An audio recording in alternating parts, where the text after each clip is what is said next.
Anna, when you joined Suburgatory, you were a guest star, but I guess the role was, you were doing such a great job and the audience was responding and the producers were responding to what you were doing. You became a supporting player on there pretty quickly. What was it like in those early stages of developing this character? You know, I have to tell you, there's so many times in LA and as an actress in television, you get fed a line. And Emily Kapnick, our creator, when I first met with her about the guest star in the pilot, she said, you know, we have big plans for this part. But you never kind of really believe that as an actor. You sort of hope for the best. I just really liked the script. And then when we were shooting it, the tone was just so clear and specific and unusually powerful, especially for a pilot where often you'll kind of jump into a sea of confusion, you know, in terms of pilot season and the couple of pilots that I've shot. And there was very little of that on Suburgatory. You really got the sense that Emily knew exactly what she was looking for. So then she actually emailed me the eve of the pickup, and she said, I want you to know I have a lot planned for Sheila Shea. She's really significant. So again, I kind of was like, sure, you know, wing and a prayer, excited, but and really willing to go along for the ride. But then I couldn't believe how much they really did. I think she initially was such an adversary for George, Sheila, that it was an easy part to write to. I mean, I can't really take credit on an acting point of view because I think it just really helps in a story to have a pain in the ass character, you know, to sort of rankle the protagonist. And you know, so much of the conceit of Suburgatory, above and beyond him kind of wanting to move her to the suburbs for the better influence, is this kind of conversation about parenthood and motherhood in particular, and that he's a single dad. I think Dallas is one kind of mother, represents kind of a very warm but slightly ineffectual mother, and Sheila's like the opposite. Like, she's the most on paper perfect mother that exists. I mean, she's really doing it from a place of sincere desire to parent the best of everybody. She's just kind of missing the emotional, you know, strong points. Mm. My theory about Sheila is that because the show does, you know, it has a lot of actors that are known for, you know, various types of films and TV, but you are obviously so well known for being a comedian, and I reckon, you know, they've brought you on the show to give the show a real good sense of comic relief, and Sheila really delivers it. Every time she's on the screen, you're usually laughing at how ridiculous she can be and how over the top she is. Thank you. But don't you think that she's so over the top and so sometimes left field that comic relief is super important for a show like this? Well, I mean, theoretically, yeah. Well, and a lot of us come from a strong comedy background. In fairness, Cheryl Hines and Chris Parnell and me are all groundlings from the groundlings of LA, and that's where we all got our start. We all have an improvisational background. Certainly, Chris and I wrote a ton. Anyone who's coming from Saturday Night Live. So you have this nice thing where the writers kind of trust you with material in a different way when you come from an SNL background, because they know that you've had to kind of fight your way through a writer's room on your own, you know, in the past. So I'm delighted that she creates that kind of comic relief, because I think you are onto something in the sense the show has quite a bit of heart and quite a bit of tenderness to it, which for a half-hour comedy I think is actually what makes it such a fun environment to work in, because it's not all just like a laugh box. It's actually very sweet and kind and family-oriented in many ways. And yeah, anyway, I mean, I find my own children on the show. I find Allie Grant and Parker, I mean, I find them very sort of dear in their way, even though they're playing comedic roles. They're sweet relationships, you know. Mm-hmm. Well, next time you see Allie, tell her I said hello. She was born right here in the town I'm in Mississippi. And I knew her mother, and I remembered when she was born. Oh, that's how God. We're all getting.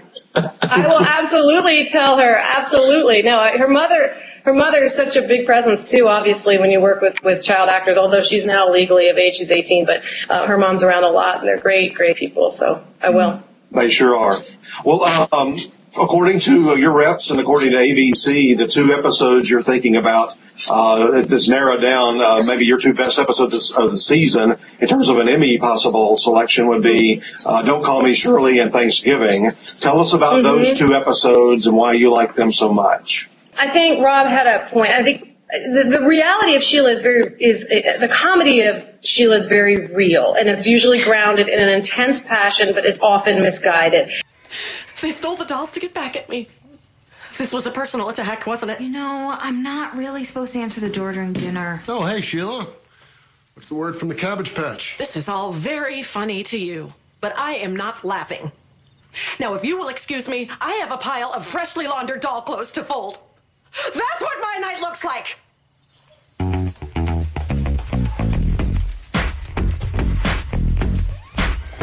And I think, Don't Call Me Shirley, besides the fact that it's insane from an outsider standpoint that anybody would have like a basic nervous breakdown over their Shirley Temple dolls being stolen, you know, it's really, she's literally devastated. I mean, the dolls, and it's so great because in all the other episodes after, the dolls figure prominently in our house, and you know, it's obviously a huge romantic part of my life with Fred, and yeah, so we just had a good time, and mostly, again, anytime that, I hope that, you know, I've always come to comedy from something of an acting standpoint, so I always wanted to seem as real and as meaningful as to the character as possible. And definitely the Shirley Temples going missing was a fun place to play because I wanted to play it as real as I possibly could. I'm sure Nana would love that. This is just like when she wanted to stop using conditioner. I broke 4 combs on that head of hair. I remember. Combs don't grow on trees, Lisa. Fred, is that another bowl of cereal? It is 11 a.m. Lisa? If you want to be a party pooper, you can go poop in your room. And if you miss Thanksgiving tomorrow, you have no one to blame but yourself. Fine. This is a perfectly handsome calico dress. Mm-hmm. Oh, okay. Don't condescend to me.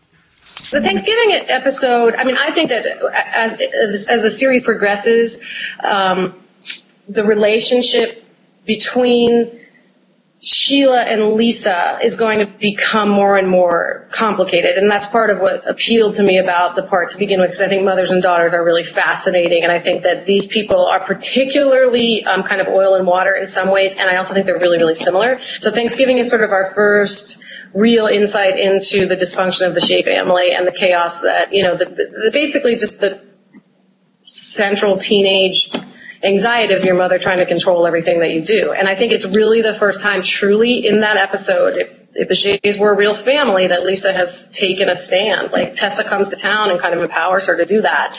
And it was just really fun to play. All of it was really fun. I also think it showed some of the dynamic between me and Chris for the first time, the sort of nature of how controlling I am about, you know, everything from his diet to how he spends his time, and that's really fun. And I think it kind of explored our family as a whole. For the first time. Moving off of Suburgatory for a minute, you've had a really busy season. You've been all over the place on telly. I'll talk about one of your projects, and Chris can talk about the other one, the 2 most high-profile projects. You're one of the fan favourite judges on The Good Wife. And so great. People love her. I didn't know that. I didn't know it was a fan favorite. Oh, she totally is a fan favorite, in my opinion. And the reason for that is obviously that she has such good writing behind her, but it's a real departure from where you normally seem to sit. And I'm just curious as to what it's like to work for the Kings, and how much you enjoy working on The Good Wife. The Good Wife is incredible because it's like a masterclass in acting, and especially because I don't habitually occupy dramatic casts. It's really fun just from an educational standpoint. They're really good at what they do. I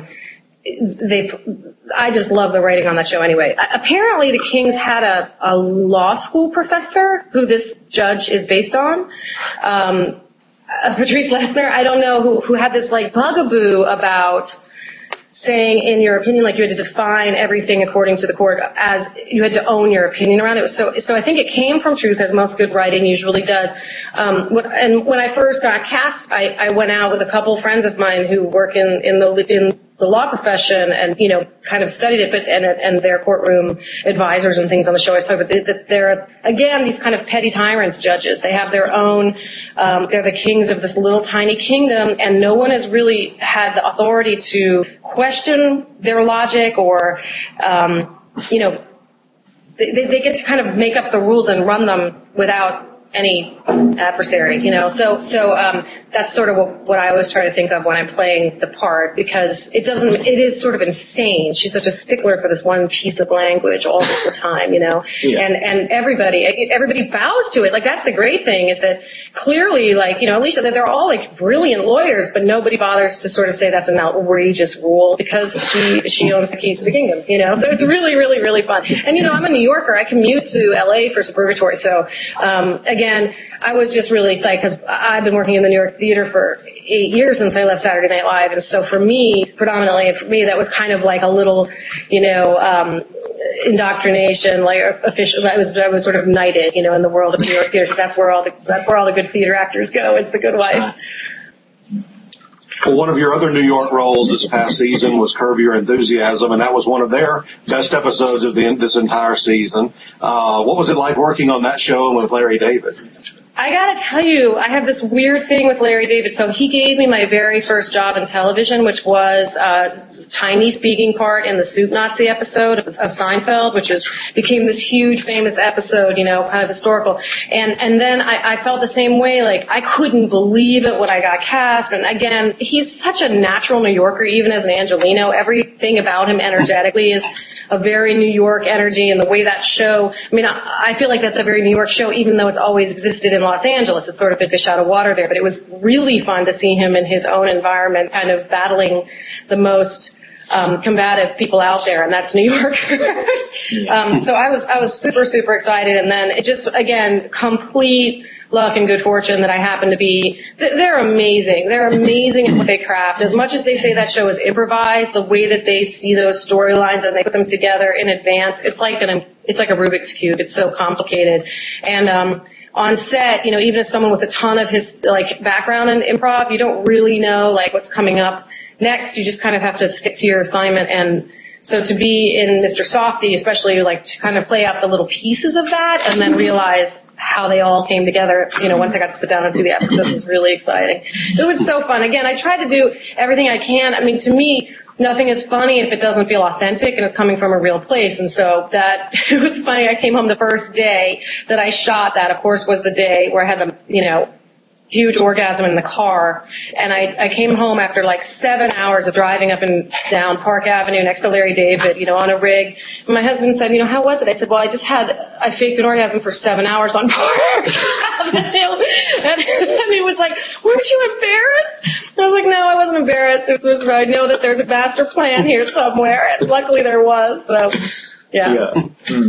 Very lucky. And then, go ahead. Well, we would just be remiss to not raise your time on Saturday Night Live. It's what you're most well known for. And, I want to ask you about your experience on the show, but I've got to tell you, I really miss Margaret Jo Cullen on Delicious Dish. I wish we could see her more often.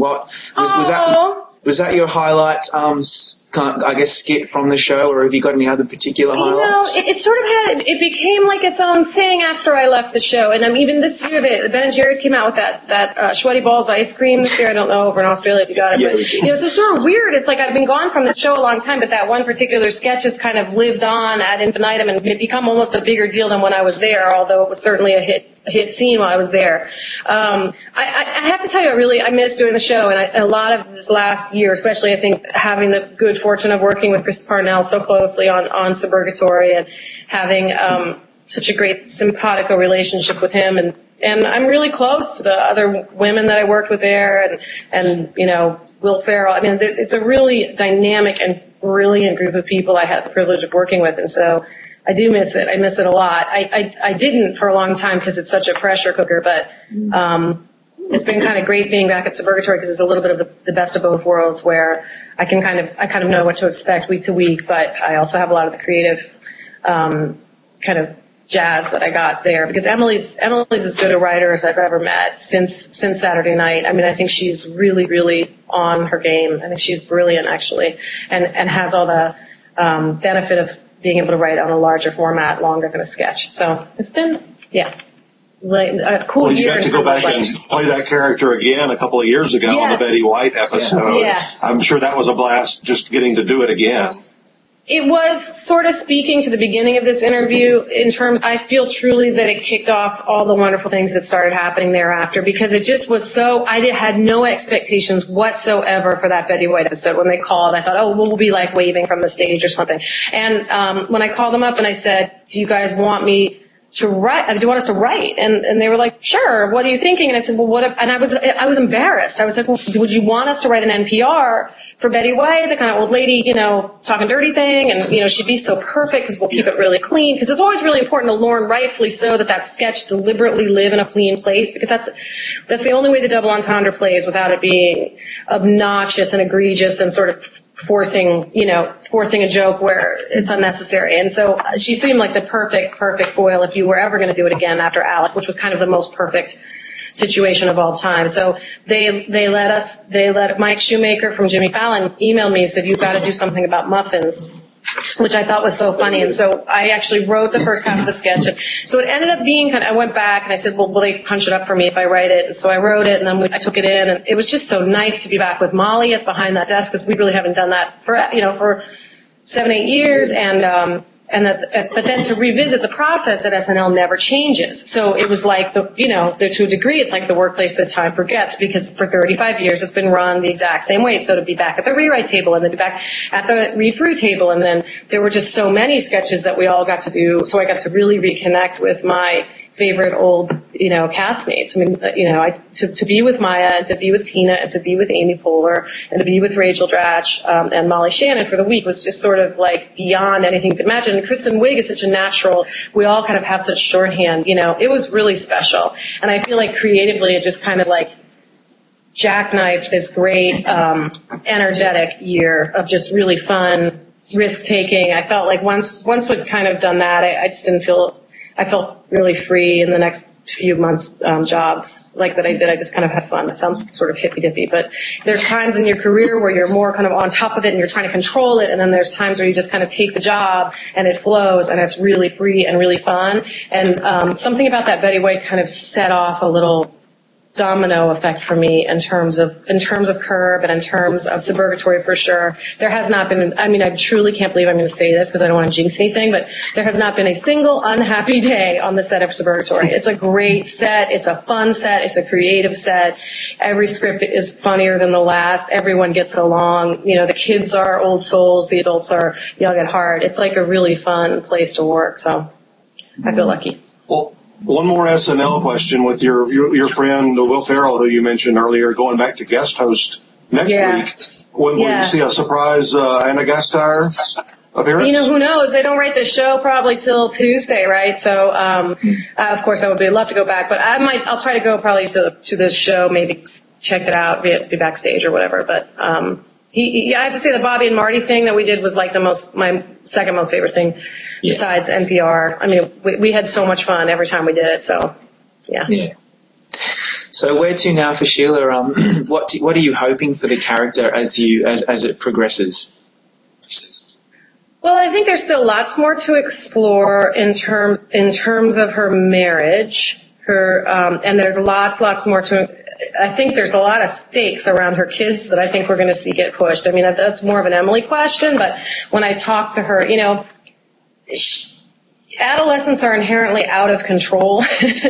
and like I said, she's always trying to kind of keep control. And I think, I can't imagine there's not a lot of bumps ahead for her. It's sort of sweet. Like, I think it'll be fun to play that, to push against it. And Emily's already told me some of the ideas that she's pitched to ABC, and they're really funny, just about, paranoias about her marriage and her family, and things that are really, we're going to have a good time. So,